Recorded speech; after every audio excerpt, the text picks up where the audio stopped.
En 1776, los colonos instalados en la costa este de Norteamérica, organizados en 13 colonias, quisieron dejar de ser ingleses.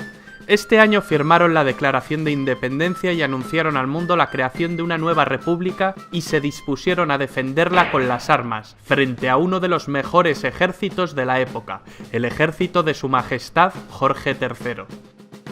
Conviene recordar que las 13 colonias fueron fundadas por el Imperio Británico entre los siglos XVI y XVII.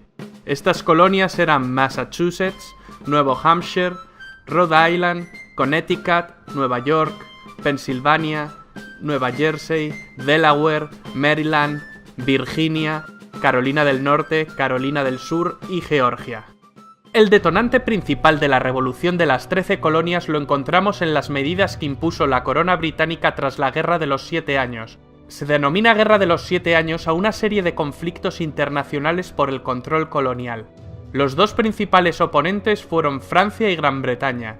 La guerra se saldó con victoria británica, pero el precio fue muy alto. La corona estaba muy endeudada. ¿Y qué hacen los gobiernos cuando se endeudan? Subir los impuestos.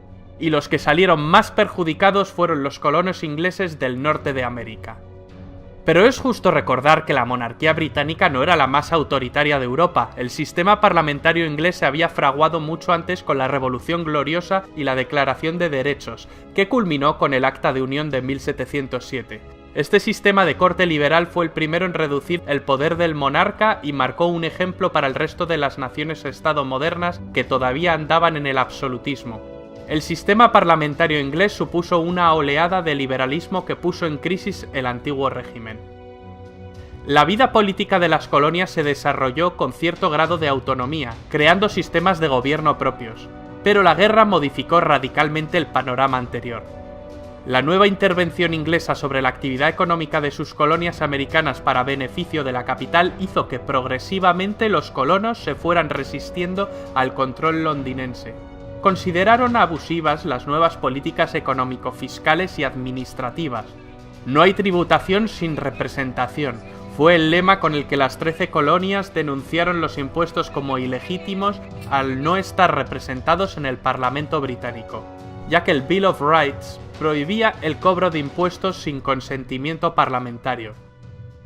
Como decíamos, el primer ministro de Gran Bretaña, George Grenville, durante la monarquía de Jorge III, aumentó los impuestos para incrementar los gastos destinados a cubrir la deuda que el Estado había alcanzado y también poder cubrir el coste económico que suponía el mantenimiento de las tropas que guarnecían los enclaves del imperio. La presión de los impuestos recayó fundamentalmente sobre las colonias de Norteamérica y las Antillas. En esta línea se aprobaron las leyes recaudatorias conocidas como la Ley del Azúcar en 1764 y Ley del Timbre en 1765. La situación se agravó con las leyes de Townshend en 1767 para recaudar por medio de las importaciones de las colonias. Además, con Townshend se pretendió desvincular a los soldados norteamericanos de las autoridades locales, ligándolos a Inglaterra por la nómina. Esto permitió a las tropas allanar las viviendas solo por sospecha de delitos. La política económica británica, con sus medidas impopulares y su implantación coercitiva, obstaculizaba las actividades comerciales de la oligarquía norteamericana. Se organizó una asociación de patriotas que defendía los derechos de los colonos frente al abuso británico, llamada Hijos de la Libertad. El grupo estaba liderado por el ideólogo y referente intelectual Samuel Adams y por el comerciante John Hancock.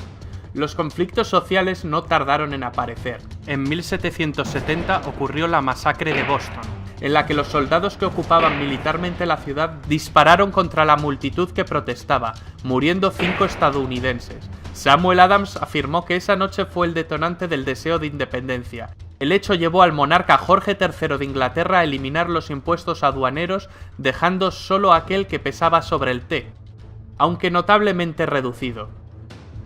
Desde entonces se vivió un periodo de calma hasta que en 1773 Jorge III aprobó la denominada Ley del Té, Tea Act, que en la práctica concedía el monopolio del comercio del mismo a la Compañía Británica de las Indias Orientales, ya que se les eximía pagar el impuesto aduanero, lo cual les permitía comerciar a unos precios mucho más reducidos que el resto.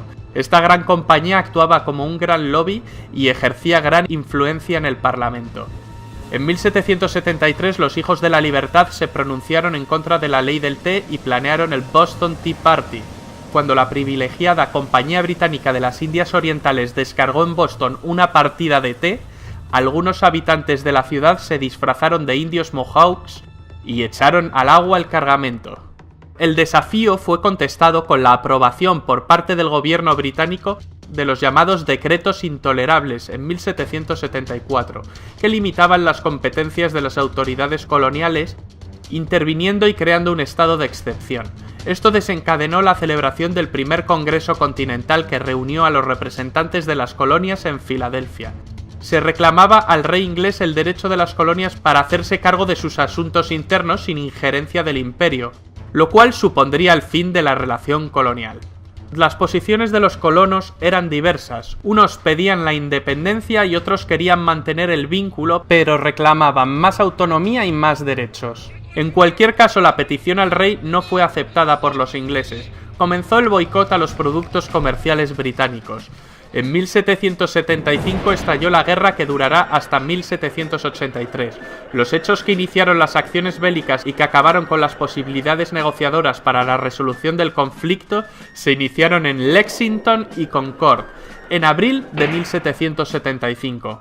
Estas batallas desembocaron en el asedio de Boston, donde los británicos tuvieron que retirarse de la ciudad.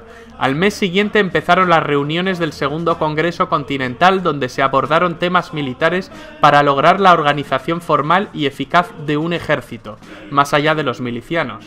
Es cuando empieza el reclutamiento de soldados. Se nombró a George Washington, un reputado militar, como comandante en jefe de las fuerzas norteamericanas. En plena guerra, el Segundo Congreso Continental aprueba en Filadelfia, un 4 de julio de 1776, la Declaración de Independencia de los Estados Unidos, redactada por Thomas Jefferson, hombre especialmente reconocido por su calidad intelectual. También haría correcciones sobre el borrador de Jefferson el abogado John Adams y el científico Benjamin Franklin. Estos tres personajes son clave. Si sumamos a George Washington, estamos ante los 4 padres fundadores más conocidos. Esta declaración confirió unidad y determinación formal a la Guerra de las 13 Colonias. El Imperio Británico no pudo seguir tomando el conflicto como una rebelión temporal, por lo que seguidamente adoptó estrategias de guerra. Tras salir de Boston, William Howe, comandante del ejército británico en América del Norte, reunió las tropas en Nueva York, con la pretensión de dividir las fuerzas enemigas y concentrar la contienda en una batalla decisiva. Los norteamericanos evitaron tal confrontación para practicar la guerra de guerrillas. Expulsados de Nueva York, se trasladaron a Nueva Jersey. Meses más tarde, Washington y su ejército cruzan el río Delaware para obtener una victoria en Trenton.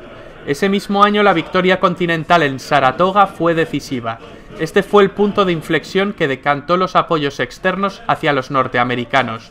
Francia con Lafayette y España con Bernardo de Galvez, mientras el Imperio Británico seguía sufriendo grandes costes. El Imperio Británico no pudo aguantar más la situación, y en 1783 firmó la paz y reconoció la independencia de los Estados Unidos de América. Los representantes de los territorios ahora independientes se reunieron en la Convención de Filadelfia en 1787. Se instauró un gobierno federal presidencialista con un sistema legislativo bicameral, un presidente de la República y un poder judicial de servicio vitalicio.